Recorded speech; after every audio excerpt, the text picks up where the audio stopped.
इस वीडियो में हम चुंबक से होने वाली चिकित्सा का संपूर्ण परिचय एवं रोग होने पर चुंबक से होने वाले उपचारों को जानेंगे। प्रत्येक चिकित्सा पद्धति के विषय में चाहे कितने दावे किए जाएं कि इससे सभी रोगों को दूर किया जा सकता है, परंतु ऐसे दावे सत्य से परे हैं। यदि सौभाग्यवश ऐसा संभव होता तो हमें विरले स्थानों पर ही डॉक्टर, अस्पताल, क्लिनिक, नर्सिंग होम आदि देखने को मिलते, परंतु सच्चाई यही है कि उक्त निकायों की भीड़ इतनी बढ़ गई है कि रोगी के लिए चुनाव करना कठिन हो जाता है कि वह किस डॉक्टर या संस्था से अपना उपचार कराए। प्रत्येक रोगी कम समय और खर्च में ठीक होना चाहता है। लुभावने विज्ञापनों, आकर्षक पैकिंग, डॉक्टरों की दुकानों और अनेक चिकित्सा पद्धतियों की बाढ़ ने रोगी को बौखला दिया है। अंत में वह सभी प्रलोभनों, सुझावों और दावों को अनदेखा करके उसी चिकित्सक के पास जाएगा जिसमें उसे सर्वाधिक विश्वास होगा।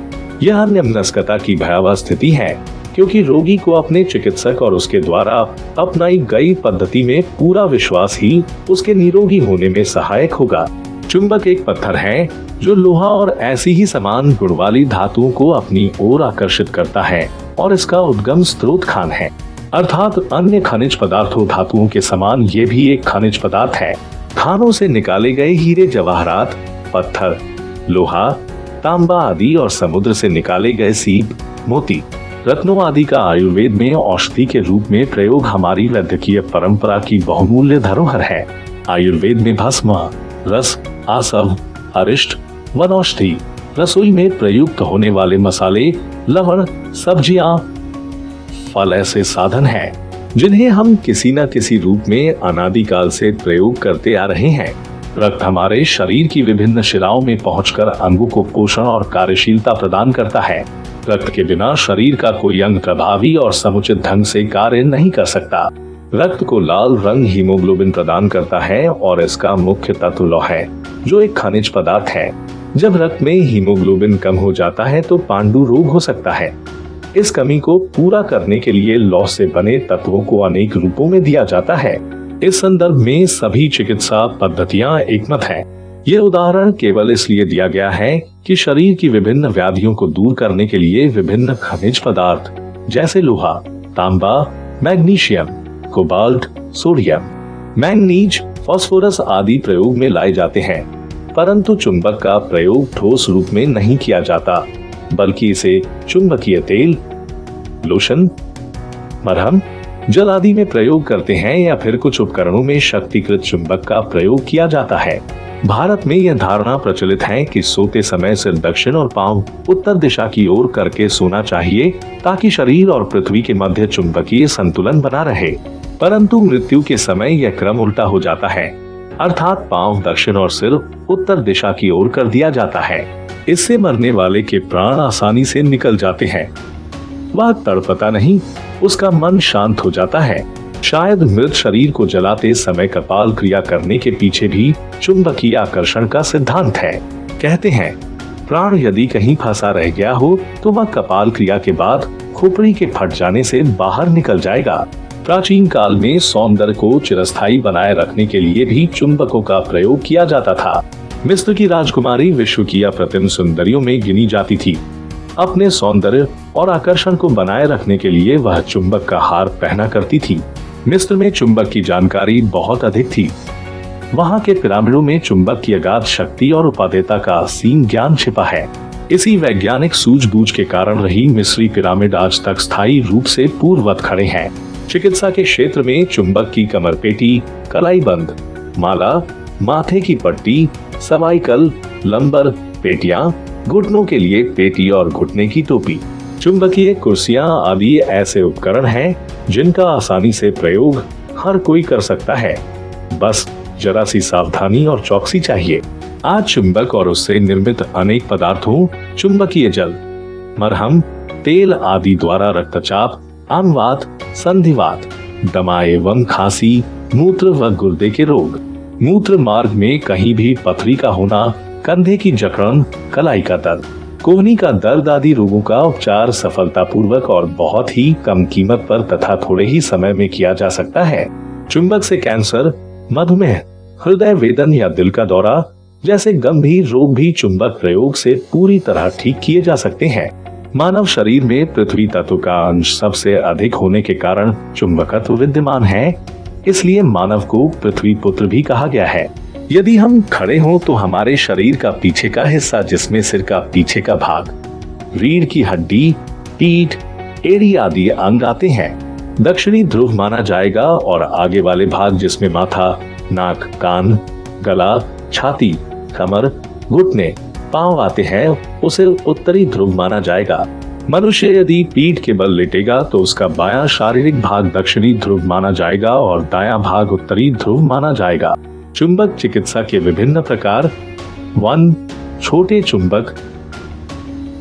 इनका प्रयोग आंखों के अनेक रोगों में किया जाता है। 2. मझले चुंबक, ये गर्दन पर लगाने के काम आते हैं। 3. बड़े चुंबक, इन्हें गर्दन हाथों पर लगाया जाता है, साथ ही इनका प्रयोग पैर और कमर पर भी किया जाता है। शरीर के विभिन्न अंगों पर चुंबक की सामान्य प्रयोग विधि। छाती संबंधी रोग। यदि सीने में चोट लग जाए तो एक बड़े आकार के चुंबक का उत्तरी ध्रुव ठीक सीध में पीछे मेरुदंड पर 15-20 मिनट तक लगाएं और सीने में दर्द की हालत में दिन में 2 बार चुंबकीय तेल से आधे घंटे तक मालिश करें। गला संबंधी रोगों में दर्द हो, सूजन हो या टॉन्सिल फूल गए हो तो 2 मध्यम आकार के गोल चुंबकों का उत्तरी ध्रुव और 2 मध्यम आकार के गोल चुंबकों का दक्षिणी ध्रुव किसी पट्टी में कसकर बांध लें और इस पट्टी को 15 मिनट तक गले पर बांधें। इलाज को अधिक प्रभावी करना हो तो मध्यम आकार का एक गोल चुंबक दाएं हाथ पर बांधें। कमर के रोग में चुंबक चिकित्सा। कमर के जिस भाग में वेदना हो वहां 20-25 मिनट तक चुंबकीय तेल से भली प्रकार मालिश करें और एक बड़े आकार का चुंबक कमर दर्द वाली जगह पर लगाएं। इसके अलावा 2 बड़े आकार के चुंबक एड़ियों के नीचे रखें। घुटने और पैरों के रोग के लिए चुंबक चिकित्सा। घुटने के दर्द में दोनों घुटनों पर एक बड़े आकार का चुंबक 15-20 मिनट लगाएं। यदि दर्द जांघ या पिंडली में है और साथ में निश्चेतना, सुन्नापन भी हो तो एड़ियों के नीचे एक बड़ा चुंबक रखें। वैसे घुटने की पट्टी या घुटने की टोपी का भी प्रयोग किया जा सकता है। नींद न आने का चुंबकीय चिकित्सा। दोनों कनपटियों पर चुंबक बांधें, एक पर उत्तरी और दूसरी कनपटी पर दक्षिणी चुंबक। वैसे सुविधा के लिए हेड बेल्ट भी लगाई जा सकती है। पेट के रोग दूर करने के लिए चुंबकीय चिकित्सा। अधिक खाने और कब्ज होने से आंतों में मल जमा होकर सड़ता रहता है, जिससे पाचन क्रिया बिगड़ जाती है और विषाक्त तत्व शरीर में जमा होने लगते हैं। लेकिन सीमित और निर्धारित समय तक चुंबक का प्रयोग, चुंबकीय तेल की मालिश और चुंबकीय जल का सेवन करने से प्राय सभी रोगों में सदा के लिए आराम मिल जाता है। भले ही पेट कोई भी रोग हो, सबसे पहले लगभग 30 मिनट तक रीढ़ की हड्डी की चुंबकीय तेल से मालिश करें। इसके बाद ताजा ठंडे पानी से पेडू को धोएं। इतना करने के बाद रीढ़ की हड्डी के ठीक बीच में एक बड़ा चुंबक लगाएं। दोनों पांवों के पंजे के नीचे वाले भाग पर चुंबक लगाएं। दिन में पीने को 3-4 बार चुंबकीय जल दें ताकि शरीर से मल और विषाक्त तत्व बाहर निकल जाए। हाथों के रोगों के लिए। हाथ हमारे कर्म का साधन है और पांव गति के। जब शरीर में हानिकारक विजातीय पदार्थ अधिक मात्रा में जमा हो जाते हैं तो हाथ पांव पर उनका कुप्रभाव पड़ता है। जैसे हाथ टेढ़ा हो जाता है, सूखने लगता है और सुन्न होने लगता है। यह विकार दोनों या किसी एक हाथ में हो सकता है। ऐसी हालत में रोजाना लगभग आधे घंटे तक प्रभावित हाथों पर चुंबकीय तेल से मालिश करें। लगभग 15 मिनट तक पेडू को ठंडे पानी से धोएं। बाद में दोनों हथेलियों के नीचे उत्तरी और दक्षिणी ध्रुव वाले चुंबक रखें। चुंबक साथ ही गर्दन के पीछे वाले भाग पर रखें। यह क्रिया 15-20 मिनट की होनी चाहिए। रीढ़ की हड्डी और संबंधित रोगों के लिए। रीढ़ हमारे शरीर के अस्थि पंजर का आधार है, जिससे गर्दन, मस्तिष्क, फेफड़े और पाचन तंत्र के हिस्से जुड़े हैं। रीढ़ की कशेरुकाएं हिलने, मुड़ने और झुकने में सहायक होती हैं। इस हड्डी में कई रक्तवाहिनी नाड़ियों और संवेदी धमनियों का सीधा संबंध है। रीढ़ की हड्डी में विकार हो जाने से कई भयानक रोग उत्पन्न हो जाते हैं, जिनमें से कुछ तो जीवन भर रोगी का पीछा नहीं छोड़ते और अंततः असाध्य हो जाते हैं। सर्वप्रथम चुंबकीय तेल की मालिश 30 मिनट तक करें। उसके बाद पेड़ू को 15-20 मिनट तक ठंडा करें। इतना कर लेने के बाद चुंबक का इस्तेमाल किया जाना चाहिए। एक शक्तिशाली चुंबक रीढ़ की हड्डी और कमर के बीच वाले स्थान पर रखें और 2 शक्तिशाली चुंबक 15 मिनट की अवधि के लिए रखें। यदि रोग निचले भाग में है तो चुंबक पैरों के पंजों पर लगाएं। यदि रोग ऊपर के भाग में है तो हाथों के नीचे रखें। चुंबकीय तेल तैयार करने की विधि। एक सफेद बोतल को भली प्रकार गर्म पानी से धोकर सुखा लें। फिर उसके भीतर नारियल या तिल का तेल डालकर शक्तिशाली चुंबक के उत्तरी ध्रुव पर रखें। तेल से भरी बोतल के मुंह को कार या ढक्कन से ठीक तरह कसकर बंद कर दें। इस बोतल को 15 दिनों तक सूर्य किरणों के सामने पड़ा रहने दें। बोतल को दिन में 1-2 बार हिलाते रहें ताकि चुंबक का औषधीय प्रभाव तेल पर पड़ सके।